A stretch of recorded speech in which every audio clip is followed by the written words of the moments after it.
If you have a complaint, then you can leave. This is our home.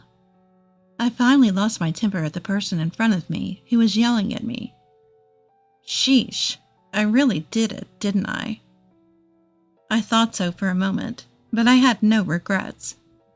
My name is Susan, 33 years old. I live with my husband John and our 3-year-old daughter, Lily. I started working part-time at a local supermarket after Lily started kindergarten. Although my days are nothing special, I've come to appreciate my ordinary life. But for the past 6 months, I've been bothered by something. Hey Susan, this is a stylish outfit. You should have been careful when washing it. The person showing me the slightly wrinkled clothes complained. She's John's sister, and my sister-in-law. Her name is Patricia. She's unmarried, and as far as I remember, she's 40 years old. Huh? I didn't know. It was just mixed in with the usual laundry, so I didn't notice. I would think you would know it's an expensive one just by looking at it. But I suppose you wouldn't understand, being fond of non-brands, Susan. When she said that, she went back to her room with a face like it can't be helped. Well, you should wash it yourself then, I said under my breath. It was always like this. Patricia seemed to take it for granted that I would take care of things for her. Even after I had done her laundry, she treated me like this. It was so frustrating, and for some reason, I was even preparing my sister-in-law's lunch. You're making Lily's lunch, right? Then could you make mine too? I tried to refuse, suggesting she should make her own, but she responded, I've never made lunch before. My mom always did it for me. I don't care. I'm not your mother. Then, this stupid sister-in-law took my daughter's lunchbox to the office without permission, which I made early in the morning. I lost it. Couldn't you tell it was Lily's? Just by looking at it? Lily was crying this morning because her favorite lunchbox was missing. Despite how angry I was, she just responded, I thought you'd made it for me since it was on the table. I'm sorry. With a silly grin on her face. What's with that face? It's not cute at all, I thought to myself. By the way, her review of the lunch was, I'm on a diet, so it was just the right amount. She could at least say thank you. I suggested she could just buy lunch, but she replied she didn't want to because it would be unbalanced nutritionally. As a sort of revenge, I made her lunches filled with frozen meals a few times, but it didn't seem to bother her. Basically, it was clear she just wanted to make her own life easier. Enough!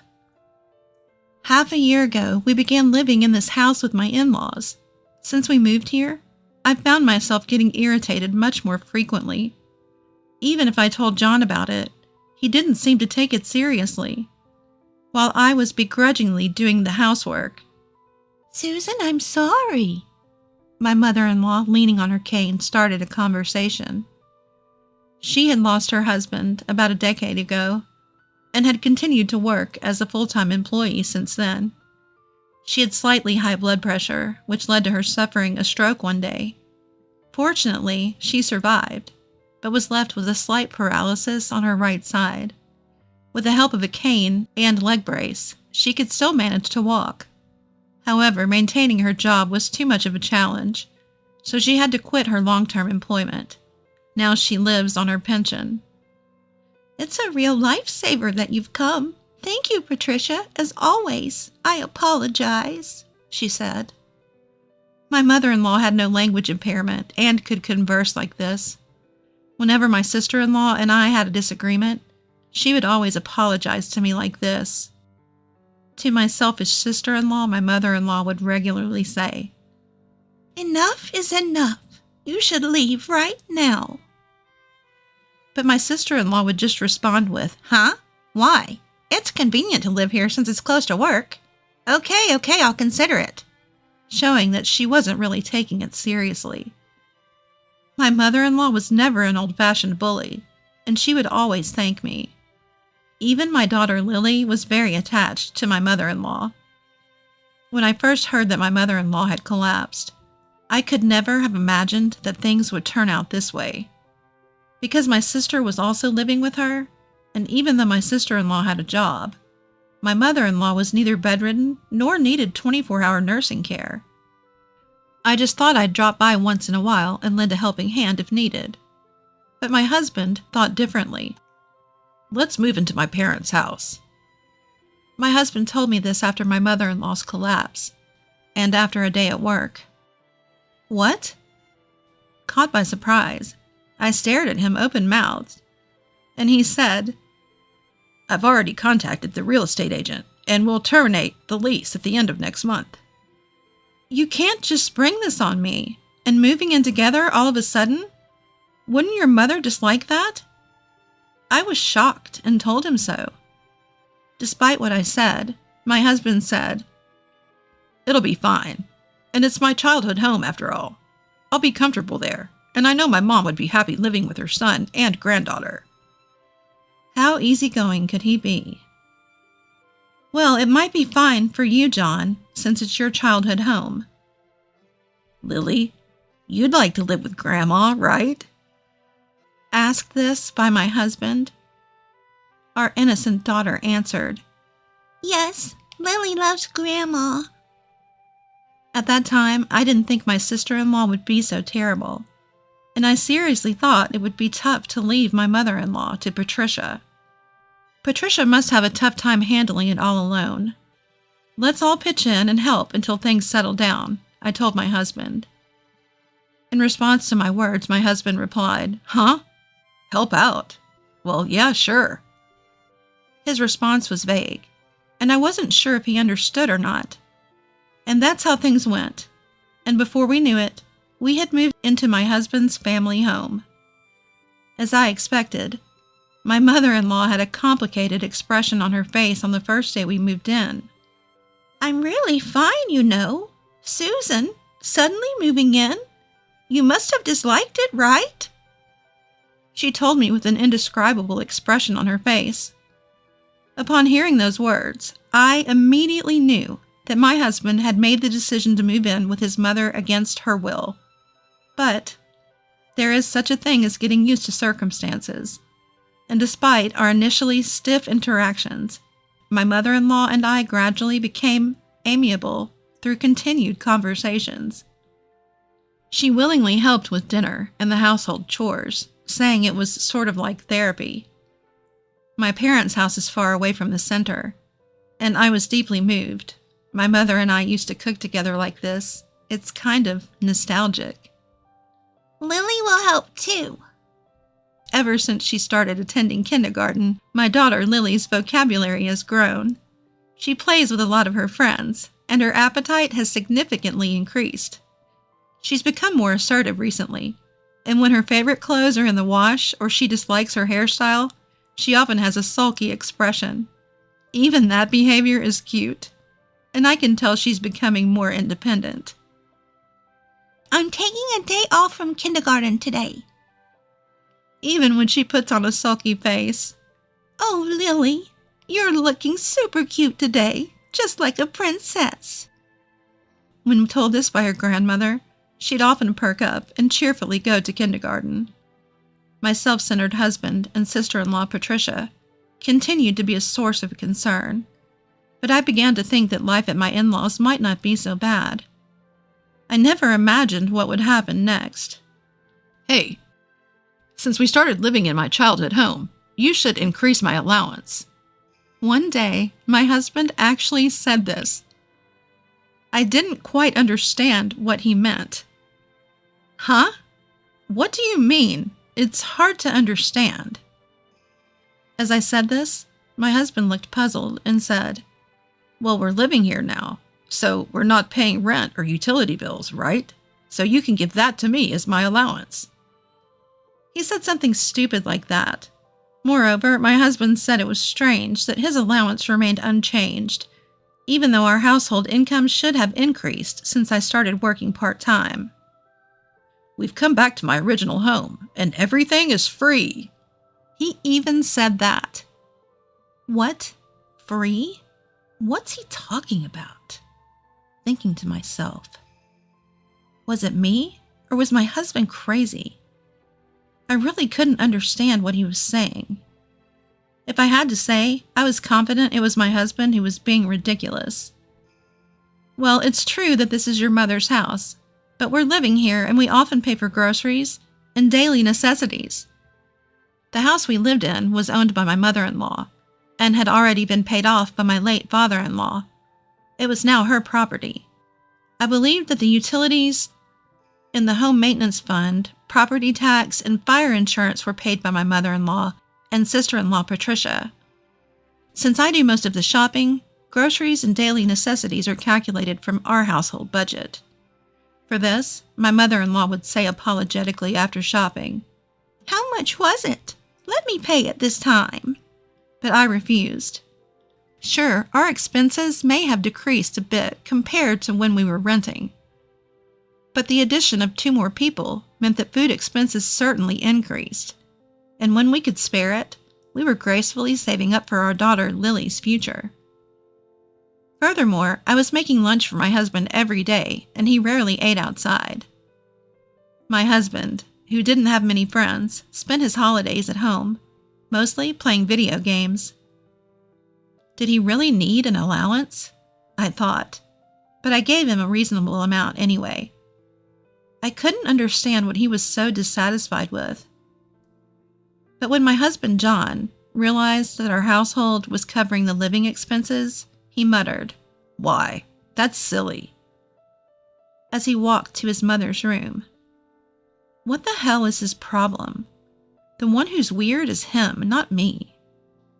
As I was thinking this and preparing for our daughter's kindergarten the next day, I began to hear a commotion coming from my mother-in-law's room.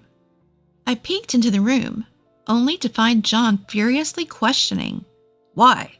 Why do we have to contribute to living expenses? This is Mom's house, isn't it?" What is he even talking about? That's what I thought. As I glanced at my mother-in-law, she wasn't reprimanding him. Instead, she was just blankly staring at him, as if it was someone else's problem. Her eyes looked like those of a person who had given up on everything. Noticing my presence, John came over to me and said, "We don't have to pay anymore." He left, seemingly relieved, with a smug expression on his face. Watching his triumphant retreating figure, I cursed myself for my poor judgment in marrying such an idiot. However, if things continue this way, I might end up being labeled as a bad wife who doesn't want to contribute to the living expenses, protesting to my mother-in-law, and relying on John. I was getting anxious about this when my mother-in-law chuckled and said, "Susan, shall we have some tea?" She called out to me like that. That's when I heard a certain story from my mother-in-law. I was about to learn a shocking truth in a certain plan of hers. A few days later, my mother-in-law and I were preparing dinner with my daughter Lily, just like we usually do. That day, we were making Lily's favorite dish, dumplings. Lily was also helping out, making dumplings in her own unique shape. This is fun. It's good fine motor skills exercise. With that, my mother-in-law also joined in to help. Lily quickly got bored and started playing with toys in the next room. At that moment, my mother-in-law's smartphone, which was lying on the table, rang. The name displayed was John's. "Oh, I wonder if he forgot something." That's what my mother-in-law said. "He probably just forgot what to buy or something." Since our hands were sticky from the dumpling filling, she skillfully used the back of her hand to pull the call on speaker. "Hello, Mom? Hey, come on, answer the phone properly." What a rude guy. This is awkward. I glanced at my mother-in-law, who was silently staring at her phone. "Help out with the shopping once in a while." My mother-in-law forced my husband and sister-in-law to go shopping because it was a holiday. Just as I was about to respond to John on the phone, John, did Mom answer the phone? I heard my sister-in-law's voice. No, I couldn't hear anything. Do you think Lily messed with it? Hearing John say that, my sister-in-law began to say something alarming. But still, my mother-in-law and I turned pale as we listened to what came next. Our hands were all sticky, but we quickly pressed the record button. The call ended after a while. After washing my hands, I made a call to a certain place. We're back! After a while, John and my sister-in-law, who had no idea, returned home. I'm back. Wait, what are you two up to? No wonder my husband John and my sister-in-law looked so surprised. That's because me and my mother-in-law, with a troubled face, were sitting at the table in the living room, glaring at the two of them. Huh? What's with you two? You're scaring me. My sister-in-law said something like that. Sit down. We have something to discuss with you two, my mother-in-law said, then signaled to me. I nodded suddenly, and then played the recording of their conversation that I had taken earlier. Still, I guess we can't get Mom's money unless she's gone, right? My sister-in-law spoke to my husband John in a casual tone, like she was deciding what to have for dinner. Is that so? That's a bummer. You said you found $50,000. That's why I came here. The worst part is Mom is really sneaky. That's definitely Dad's inheritance. We only got a merely $1,000. Their conversation went on. Finally, my sister-in-law said, She's so slow, it's frustrating, isn't it? Like when she's slowly going down the stairs? Don't you sometimes want to push her? My sister-in-law said something awful, and my foolish husband John agreed. I totally get it. The call ended abruptly there. The two of them looked visibly uncomfortable, clearly never having imagined we were listening in. Hearing their conversation, I felt a threat to my mother-in-law's safety and immediately consulted the police. However, they didn't seem very helpful, saying it was a family matter. After the call, my mother-in-law said, I understand how you two feel very well. I've been thinking about it for a while now. I'm selling this house and moving. The two of them were surprised to hear this, eyes wide open. Only my stupid husband and sister-in-law have such stupid faces. In fact, I have been consulting with my mother-in-law about this for a while now. The biggest issue was my sister-in-law. Until I heard about this from my mother-in-law, I had assumed my sister-in-law was contributing a fair share towards living expenses. But it turns out, ever since my sister-in-law started working, she hadn't given a single penny to the household. Perhaps she was still stuck in a student mindset, thinking house chores were the mother's job, and constantly complaining. It's my hard-earned money. I can spend it on whatever I want, right? She said this and continued to splurge on beauty treatments, vacations, and luxury goods. If you've got so much money, either move out or contribute some to the household. When my father-in-law was alive, my sister-in-law would get scolded like this. Only at that time, it seems that there was a little pretend to help with housework, but after a while it was just back to normal. She never put any money into the house, and since my father-in-law passed away, my sister-in-law had been taking complete advantage of my mother-in-law and doing whatever she pleased. But Dad said I should save up instead of paying living expenses.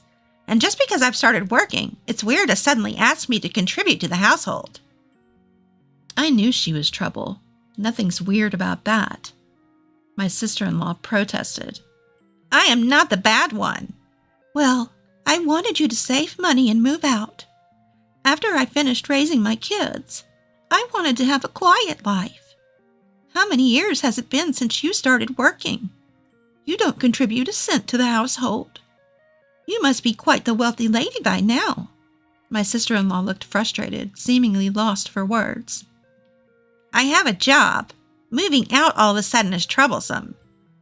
To add insult to injury, my sister-in-law lost in her delusions, begin to say such things. Why would I take you with me? How silly. You've lived however you've pleased until now. Feel free to continue doing so. Finally, understanding my mother-in-law's seriousness, both started to panic. What about the $50,000? Wasn't that our father's money, Mom? Have you been hiding inheritance shares? I might tell the police. Such were the words of my foolish sister-in-law. When my mother-in-law fell ill, she must have found the bank book by herself. My husband and I got in touch about our mother-in-law, and the conversation somehow shifted to the $50,000. They probably thought they'd get a share too, which is why my husband hastily moved back in. Their stupidity gave me a headache.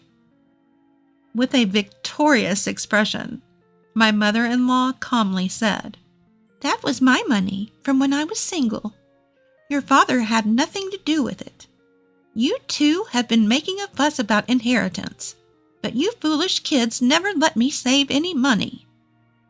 My mother-in-law told me that my father-in-law's favorite phrase was, How long do I have to keep working?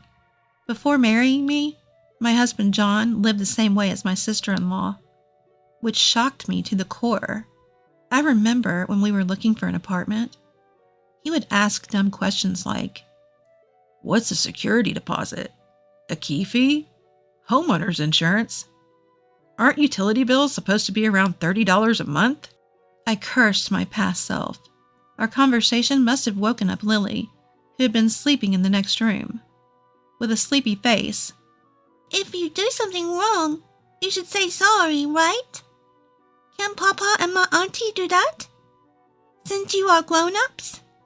Lily looked at John and my sister-in-law and said, This made me laugh, which seemed to upset my sister-in-law, who then said, What's so funny? You must have said something to Mom. In response to her, my mother-in-law intervened. Stop it. Stop it. However, I calmly replied. I laughed because I found it funny. I thought my daughter Lily was acting more mature than you. I calmly said, I do the laundry, make lunch, but with no appreciation from you two. Lily can say thank you, right? Why can't you utter a single word, sister-in-law? Are you a baby? I may have overstepped a bit, but my usual irritation exploded into words. Aren't you embarrassed to make me wash your tacky underwear? Where did your sense of shame go? It'd be better for you to move out and find it. As I spoke indifferently, my red-faced sister-in-law said, If you have any complaints, get out. This is our house. Take that annoying kid and get out. At this point, I had had enough. Shut up! You should leave. You? Such an idiot! I shouted with a voice so loud that my throat hurt, but I didn't regret it one bit. A while ago, after dinner, I was watching TV when a segment came up. Adult men and women living in their childhood rooms are increasing. Apparently, that's what they call people who, although technically employed, use all their salary solely for their own pleasure, continue to live at home with their parents, and leave all household chores to them like some selfish demons. The scariest thing I felt when watching this TV show was not the program itself, but the sight of my husband John and my sister-in-law Patricia laughing uproariously at the feature, asking, Are there really such people out there? Whether my sister-in-law was silenced by my spirited gaze or what I said. A few days later, the day came when my mother-in-law decided to leave the house. Well then, I'm putting this place up for sale, so I'd like you two to move out by the end of the month. Saying this, she left without revealing her destination. Who would have thought it would come to this? We have to find a house for the four of us to live in. It would be nice if we could find a nice single-family home. Upon hearing my husband's absurd words, If it's just the two of you, wouldn't a 2-bedroom be enough? I retorted. And to my words, John laughed, asking, 2 people? How do you figure that? He and my sister-in-law laughed off the situation, but ignoring them, I said, All right then, let's go, Lily. Shall we go to see my mom? At my words, my daughter Lily also responded, Yes, I'm happy because it's been a while since I've seen Grandpa and Grandma. She had a smile on her face. What do you mean? He is flustered, as if he doesn't know what's going on. His confusion was comical, prompting me to say, I'm divorcing you. The thought that Lily and I could be pushed down the stairs one day scares me. I can't live with you anymore. In response to my words, he stammered, That was just a joke, right, sis? My sister-in-law, possibly worried about losing her potential maid, responded, Yes, so let's live happily together. John even had the audacity to suggest living together in my parents' home, to which I responded, How can a person who can't even care for his own parents possibly care for others? That's what I told him. Right then, the taxi we had called arrived. As Lily and I got in, I said, Please feel free to live your life as you wish. I left my in-laws' home with a smile. In the background, I could hear John crying out, Don't go! Don't go! Like a child. In the past, I thought that childishness was cute. However, now I can only think of it as, wow, I feel bad. As for John and my sister-in-law, they ended up renting a small apartment with no security deposit or key money, as they had little savings combined. With little life skills and a reluctance to lower their lifestyle, they inevitably struggled to get by. They should struggle. It's too late for regrets. By the way, the reason that my sister-in-law noisily fixed a lunchbox was because she was trying to impress a colleague at work. She didn't know, but the coworker already had a lovely girlfriend. Her lunches, which she obviously didn't make herself, became a topic of office gossip when they abruptly changed from nice meals to something awful in the lunchbox. I heard they caused quite the stir in the office. Apparently, she was the butt of many jokes behind her back. This was a story I heard from a mom friend who happened to work at the same place as my sister-in-law. I couldn't help but laugh. But she's a stranger to me now, so I could care less. Having returned to my parents' home, I now live peacefully with the help of my parents and my daughter Lily. My ex-husband John spent all his free time gaming and hardly ever played with Lily. So far, she hasn't seemed lonely or shed any tears. She has made new friends at her new preschool and seems happy attending there with a smile on her face. When Lily gets a bit older, if she wants to see her father, I'll let her, as that's her right. I wanted to take care of my family and spend each day without any regrets.